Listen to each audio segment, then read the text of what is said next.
Hello and good evening my friends. कैसे हैं आप लोग? उम्मीद करता हूँ आज के शाम आप लोगों की बहुत मस्त कटी होगी। ठीक है, बट एग्जाम करीब आने वाला है तो उसके लिए कुछ प्रश्न लेके आया हूँ। ये आपके एग्जाम में पक्का आएंगे बेटा, यानी कि मान लो जो 10 नंबर है, 5 एक क्वेश्चन के 5 एक क्वेश्चन के एकदम फिक्स आने वाले हैं एग्जाम में। ठीक है, तो आप लोग इन प्रश्नों को जरूर देख ले। ठीक है ना, देर नहीं करते हैं, वीडियो को स्टार्ट करते हैं। ठीक है, तो यदि आपने चैनल को सब्सक्राइब नहीं किया तो प्लीज सब्सक्राइब कर ले, लाइक नहीं किया तो प्लीज लाइक कर दे, और वीडियो के एंड में आप एक कमेंट जरूर छोड़े मेरे प्यारे भाई। ठीक है ना, तो आप एक कमेंट जरूर छोड़िए हमको। ठीक, चलिए आ जाते हैं, देखते हैं हमने प्रश्न कौन सा लिया है। फर्स्ट वाला कह रहा है कि P का मान ज्ञात कीजिए। ठीक है दोस्त, कौन सा मान ज्ञात करना है भैया? सॉरी, P का मान ज्ञात करना है। इसका कैसे? हमको दो कार्तीय समीकरण दिया है। देखो आपको इसी तरीके से देगा, इस तरीके से समीकरण देगा। ठीक है, ऐसे एक देगा और एक दूसरा देगा, और कहेगा कि ये दोनों लंब हैं, तो इनमें ये जो लगा हुआ है P, इस P की वैल्यू कितनी होगी ये हमको बताना है। ठीक है भाई, तो हमें क्या करना पड़ेगा? पहले हम कार्तीय के कॉन्सेप्ट को समझ लेते हैं। कार्तीय समीकरण का कॉन्सेप्ट क्या होता है उसको अच्छे से समझ लेते हैं, फिर इन समीकरणों को हम लोग शुद्ध करेंगे। शुद्ध करने के बाद प्रश्न को हल करेंगे। देखो हमने कार्तीय समीकरण का जो फॉर्मेट पढ़ा था वो पढ़ा था x माइनस x1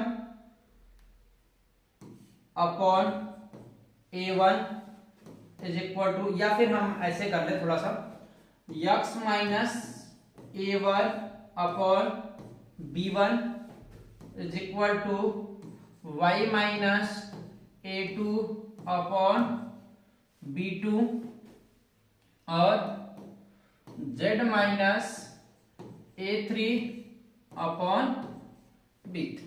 ठीक है, देख लो भाई, ये है हमारा कार्तीय समीकरण का कॉन्सेप्ट। ठीक है, जिसमें क्या होता है, इसमें हमको विशेष ध्यान रखना होता है कि भाई यहां में जो लिखा है ना, हमें जो लिखा हुआ है, ये जो x है, y है और ये z है। ठीक है भैया, इनका कोई गुणांक नहीं होता है। एक बात एकदम कान खोल के समझ लो भैया, कार्तीय समीकरण में x y z का कोई गुणांक नहीं होगा यदि वह शुद्ध कार्तीय समीकरण होगा तब। ठीक है भाई, तो आपको अपने समीकरण को जब हल करोगे तो आपको उनको यही चीज देखनी है, यही चीज हमारे मेजर करनी है कि हमारे कार्तीय समीकरण में जो x y z है उनका कहीं कोई गुणांक तो नहीं है ना। यदि है तो पहले उनको फ्री करो। दूसरा चीज आपको क्या देखना भाई? दूसरा चीज देखना इसके आगे भैया, देखो हमेशा कैसा साइन है? पॉजिटिव का साइन है। ऑलवेज कैसा साइन है भाई? जो एक्स वाई जेड है वो उसका कोई गुणांक नहीं होगा, सिर्फ एक।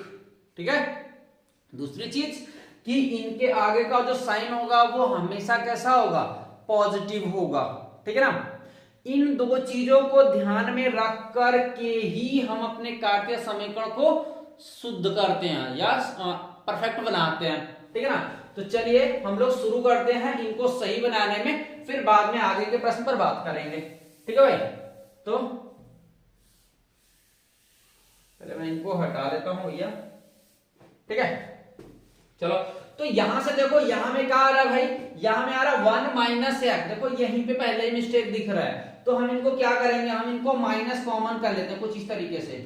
माइनस, ये लाइंस कुछ अलग लग रही हैं तो हम इंक बदल लेते हैं भाई। चलो यहां से कर लेते हैं, माइनस कॉमन कर लेंगे तो हो जाएगा क्या हमारा? x minus 1। ठीक है, या अपॉन 3।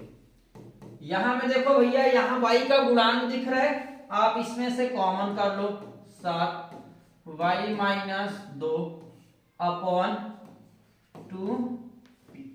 ठीक है, और ये थर्ड वाला है। थर्ड वाला देखो परफेक्ट है, इसमें कोई प्रॉब्लम नहीं है, इनको एज इट इज कॉपी कर लेंगे। ठीक है, और फिर यहां से कर लेते हैं, और यहां में देखो, यहां में भी भाई देखो 7 गुणांक में भी है और x को माइनस में भी करेगा, तो हम लोग यहां से ना -7 कॉमन कर लेंगे, तो ये हो जाएगा x - 1 अपॉन 3p।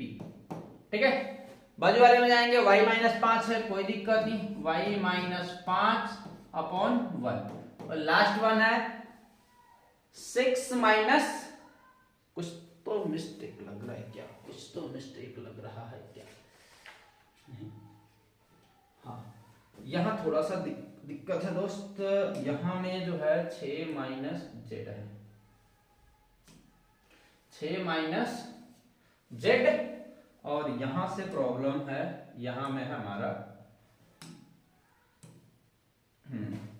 यहां में है हमारे पास 6 माइनस जेड अपॉन 5 है, तो हम लोग इनको क्या कर लेंगे, माइनस कॉमन करेंगे, जेड माइनस 6 अपॉन 5। ठीक है, अब इनको तो कर लिया, देखो भाई माइनस ऊपर नहीं रहेगा, वो कहां आएगा, नीचे आएगा, थोड़ा सा हम लोग इनको ऊपर कर लेते हैं, और ऊपर करने के बाद आओ। ठीक है भाई, एक काम और करें, ये जो माइनस है उसको नीचे कर लो, x - 1 upon -3 is equal to, ये 7 ऊपर दिख रहा है, नीचे कर लो, y - 2 अपॉन 2p/7। ठीक है, is equal to z - 3 upon 2। इसके बाद है और इधर आगे देखो, ये -7 को भी नीचे कर लेंगे, x - 1 upon -3p upon 7 is equal to y - 5 upon 1 and z - 6 upon -5। ठीक है भाई, अब देखेंगे तो ये जो हमारे कार्तीय समीकरण हैं वो एकदम से परफेक्ट बन चुके हैं। ठीक है, और इनको बोला है क्या, परस्पर लंब है। ठीक है ना, तो एक चीज समझ ले, जब ये दो कार्तीय रूप में लंब होते हैं तो इनका जो नीचे वाला मान होता है, मैंने उसमें दिखाया था b1 b2 b3 ऐसा कुछ, तो ये और यहां से ये, इनका जो संगत पदों का गुणा होगा वो 0 होगा दोस्त, सही से समझ लीजिए। ठीक इसी तरीके से प्रश्न आपके लिए आएगा, परस्पर लंब है तब क्या हो जाएगा, तब होगा भैया, तब होगा ये कि इस वाले का इसके पहले वाले के साथ -3 गुणा -3 गुणे -3p अपॉन 7 प्लस दूसरे वाले का दूसरे वाले के साथ गुणा 2p upon 7 into 1 is equal to third वाले का इस थर्ड वाले के साथ मल्टीप्लाई, सॉरी ये कुछ गलती लिख रहा है दोस्त, यहां लगेगा प्लस 2 गुणा -5, और ये पूरा किसके बराबर मिलेगा, तो भाई ये मिलेगा 0 के। ठीक, जल्दी से इनको गुणा कर लो, तो ये हो जाएगा 9p upon 7 plus 2p upon 7 -10 बराबर में तो 0। इनको हम लोग कर सकते हैं 9 2 11p upon 7 is equal to 10। ठीक, या फिर इनको आगे बढ़ा लें तो हो जाएगा 11p अपॉन 7, सॉरी इधर कर लेते हैं, इक्वल टू 70, या p बराबर हो जाएगा 70 अपॉन 11। ठीक है मेरे भाई, ये बन गया आपका उत्तर। ठीक है दोस्त, एकदम पक्का एग्जाम में आएगा ही आएगा दोस्त, एकदम सही से समझ लो, इसी तरीके का फॉर्मेट आएगा। ठीक है ना, त्रिविमीय ज्यामिति का प्रश्न है। ठीक, तो एकदम ध्यान से समझ लीजिए, एकदम एग्जैक्ट इसी तरीके का प्रश्न आने वाला है। ठीक है ना, चलो आते हैं अगले प्रश्न पर। ठीक है, अगला प्रश्न क्या कह रहा है, उस बिंदु के निर्देशांक ज्ञात करना है जो बिंदु ए और बी को मिलाने वाली रेखा को एक्स वाई समतल काटती है। ठीक है ना, मतलब ये दो बिंदु हैं, एक हम कह ले ए, क्या दिया है 3 4 1, और एक रेखा है, सॉरी पॉइंट है बी 5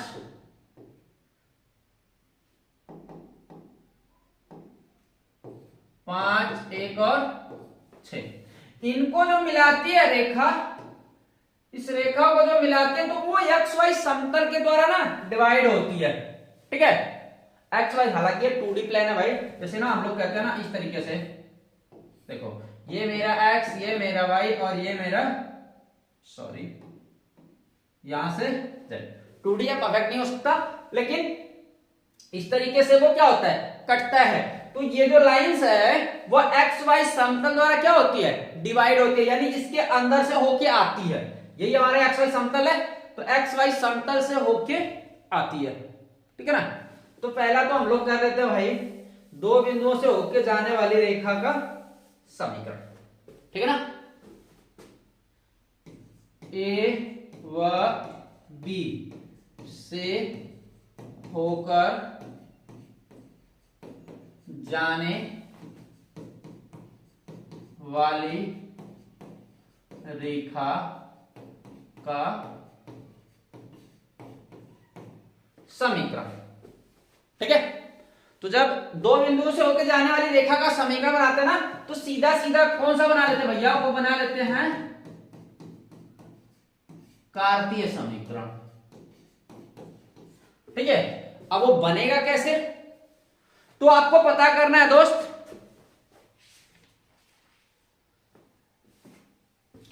कि देखो ये बिंदु है और ये बिंदु, इन दो बिंदुओं से होकर जाने वाली है, तो पहला हमने किससे स्टार्ट करना है, ए से स्टार्ट करना है और बी की तरफ जाना है। तो हमने ए मिला हुआ है, उसका कार्तीय समीकरण कैसे बनाएंगे, देखो बड़ा ही सिंपल सा है, x माइनस यहां से उठाओ 3। ठीक है, बात समझ में, क्या करेंगे x माइनस 3 अपॉन में करेंगे भाई, देखो ये 5 है, 5 से इस 3 को माइनस कर लो, 5 माइनस 3 इज इक्वल टू, दूसरे में आएंगे y, यहां से लेंगे y माइनस यहां से 4 अपॉन 1 माइनस 4। देखिए भैया कार्तीय समीकरण बनाने का एकदम आसान सा तरीका बता रहा हूं, 5 नंबर का प्रश्न आता है ये। इक्वल टू में क्या हो जाएगा भाई, आगे ले लेंगे z माइनस 1 अपॉन 6 माइनस 1। ठीक है भाई, इनको थोड़ा सा हल करेंगे तो हो जाएगा x minus 3 upon 2 equal to y minus 4 upon minus 3, and last one बन जाएगा हमारा z माइनस 1 अपॉन 5। ठीक है बोले, चलो अब थोड़ा सा आगे इसमें बात करते हैं कि ये इसको बोला है भाई कि ये एक्स वाई समतल द्वारा क्या होता है, विभाजित होता है। रेखा एक्स वाई समतल से विभाजित होती। ठीक है, जो हमारी रेखा है ये वाली, या इसको हम लोग इक्वेशन 1 बना सकते हैं।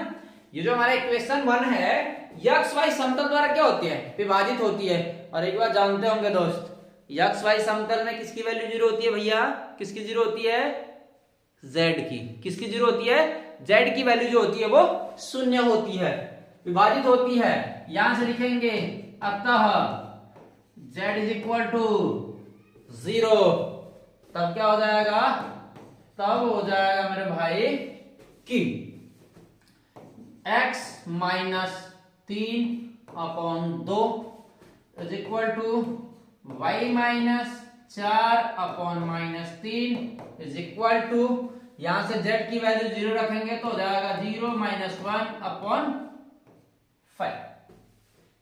ठीक है, बात समझ में आई? तो थोड़ा सा इनको और कर लेते हैं हम लोग ऊपर, और यहां से हम लोग इस प्रश्न को कंप्लीट करेंगे। ठीक, थोड़ा इनको क्या कर लेते हैं, किनारे कर लेते हैं। ठीक है, चलो तो अब हम इससे रिजल्ट बनाएंगे। कौन कौन सा देखो, एक फर्स्ट यहां से कर लेते हैं, तब x - 3/2 इज इक्वल टू -1/5। वाह, दूसरा y - 4/-3 इज इक्वल टू -1/5। ठीक है ना, तो अब इनको हल कर ले भैया, कितना हो जाएगा? ये हो जाएगा x - 3 is equal to -2/5, then x is equal to 3 - 2/5, या आगे बढ़ा देंगे तो x की वैल्यू क्या बन जाएगी? x की वैल्यू 5 × 15 - 2 यानी कि 13/5। इनको हल करेंगे तो हो जाएगा y - 4 इज इक्वल टू 3/5, या y बराबर 4 + 3/5, यानी इसका जो मान होगा वो हो जाएगा y इज इक्वल टू 5 × 20 = 23, 23/5। ठीक है भाई, x के मान मिल गए, y के मान मिल गए। अब यहां से हम लोग कर देंगे निर्देशांक भाई कौन कौन होगा? देखो x का मान मिला हमको कितना, 13/5, y का मान कितना मिला है, 23/5, एंड लास्ट वन z की वैल्यू क्या रखी थी भाई? z की वैल्यू रखी थी 0, 0, 0। तो ये हो गया हमारा दोस्त। इस तरीके की वीडियो और भी देखने के लिए हमारे चैनल को सब्सक्राइब जरूर करें, और वीडियो कैसी लगी कमेंट में हमको जरूर बताइए। ठीक है, मिलते हैं फिर किसी ऐसी एक मजेदार वीडियो के साथ। तब तक के लिए हंसते रहिए, गाते रहिए, मुस्कुराते रहिए और